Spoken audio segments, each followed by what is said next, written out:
My dear people of the English-speaking part of Cameroon, today I want to break down for you how to start a war in 2 simple steps. Wars have been fought throughout history. The First World War, the Second World War, and many other wars among nations. But what many people fail to identify is the strategies used by these war promoters to incite you to go to war. It is very easy.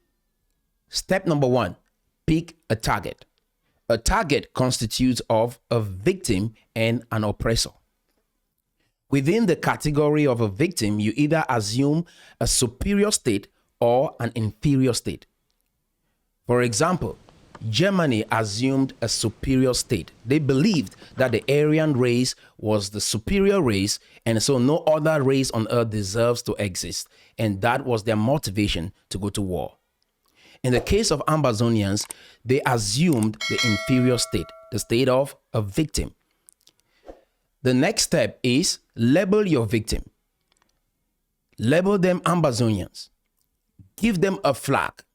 Let them know they are fighting a just cause. Even if they died as freedom fighters. Give them a sense of national identity. And this will keep them fighting and never give up. Let them understand that even if they fight to the last man standing, they fought a just cause. Step number 2, label the oppressor. Label the oppressor as a colonizer, someone who possesses a nuclear weapon, or someone who don't want the victim to exist in the face of the earth. Then promote the war. Use propaganda and other strategies. Use social media and newspaper outlets to promote the war to keep your target in check. We've seen this with native doctors. When you come to them for help, the first thing they will do is enforce your victimhood. And then the next step, they will identify your oppressor, which is most of the time a member of your family that doesn't want you to succeed.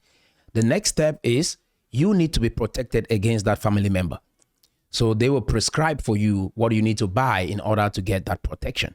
When you provide these resources, the next step is you will keep coming back to that native doctor for that protection as long as you want to be safe from the hands of that family member. This cycle continues until you run out of money. Now back to the war scenario. When you are at war fighting against your oppressor, when you've assumed the position of a victim, the difference with the Ambazonia struggle is most of the war promoters never prepared well enough to go into war.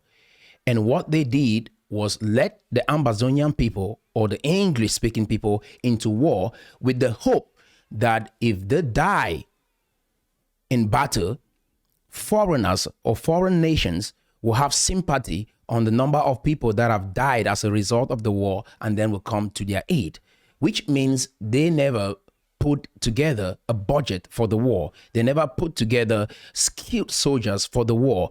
And so the war soldiers depended on Odeshi, their gods, to protect them. And they had this motivation because they believed that they were fighting a just cause. And even the gods was for them. Their ancestors was for them. God ordained the war. That is a very, very prominent strategy to incite people to keep fighting and stay in battle. Now you've understood how to start a war. It is very easy. You identify a target. You find a victim and then you find an oppressor. You go and dig every historical fact to show the victim how oppressed he is. And the only way for them to get freedom is to go against the oppressor.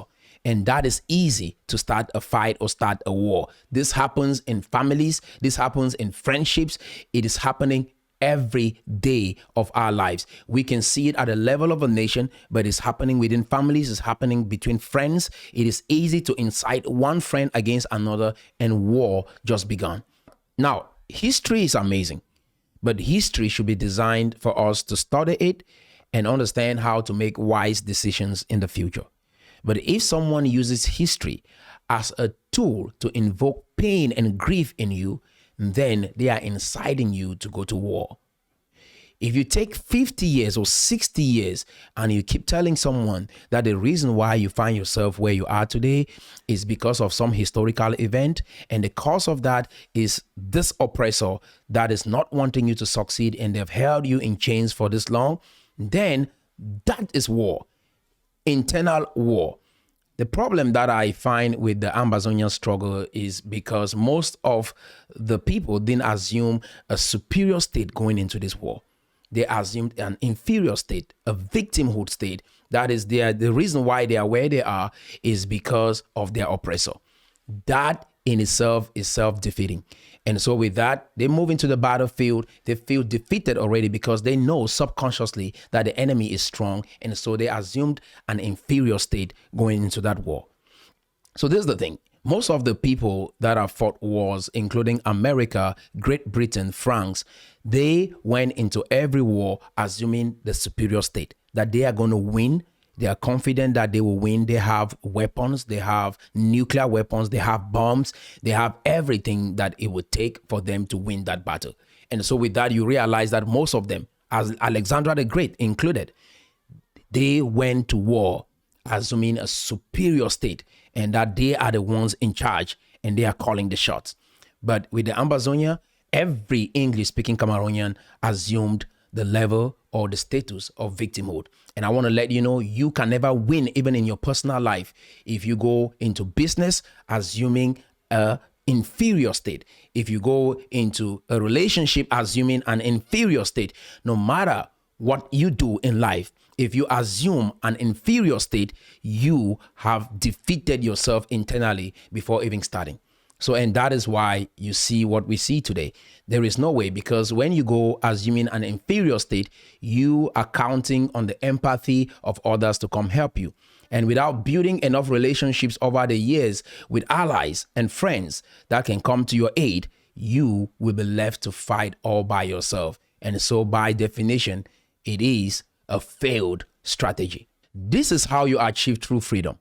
Some of us who grew up in Cameroon and felt like what was going on was not for us, we decided to travel to other countries where there was greener pastures and be able to build a life. And with that, we were exposed to opportunities of which we took advantage of them to better our conditions. And that is the strategy if you want to free a people. Help them find a better place, a better condition, better opportunities where they can be able to elevate themselves from poverty. And this is how you truly free people. Number one is education. Acquiring knowledge about personal finance, investments, and economic principles. Take note of that word principles, economic principles that can help them be free from poverty and stagnation. Number two, entrepreneurship. Build skills. Teach them how to build skills, taking calculated risk to create and manage your own business.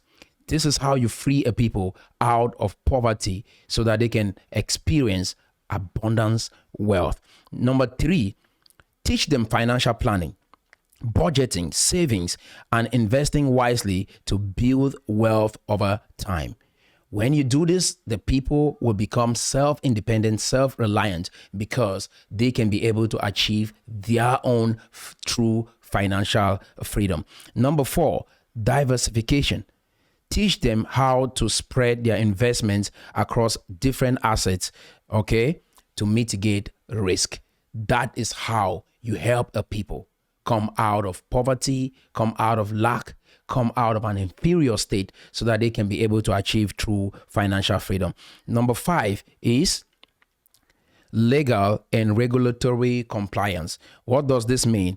Teach them so that they can understand how to adhere to relevant laws that can help them be able to navigate systems and achieve true financial freedom. There's a way to navigate the tax systems in Cameroon and achieve true financial freedom. There's a way to start a business in Cameroon by leveraging other people's resources or leveraging the bank's money. Teach them how to navigate their way through the systems. Number six, networking. Teach them how to build professional relationships that can open up opportunities and support for them. Once you do this, they will be able to go and carve their own path in the world. And the last, number seven, adaptability. Teach them how to be flexible to adapt to changing economic conditions. With this, people can be able to achieve their true independence, not territorial independence, because that is a myth. For instance, if our territory was Cameroon or Ambazonia, that is where we belong. Guess what? Your brothers and sisters that are calling the shots for this war are spread across the world to tell you that territory is a myth, because you can live anywhere and be able to achieve true financial freedom if you can think, use your brain, associate, network, learn what finance is all about. You can be able to achieve true financial freedom. Are you picking what I'm putting on the ground?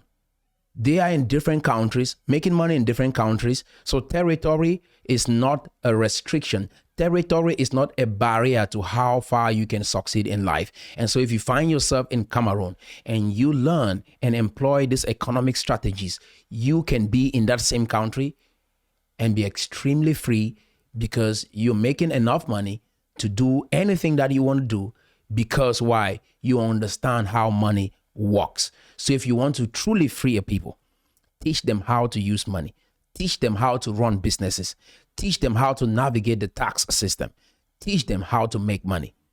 That is very, very important if you want a people to be truly free. Wars are just short-term strategies, and they never work in the long run, because guess what?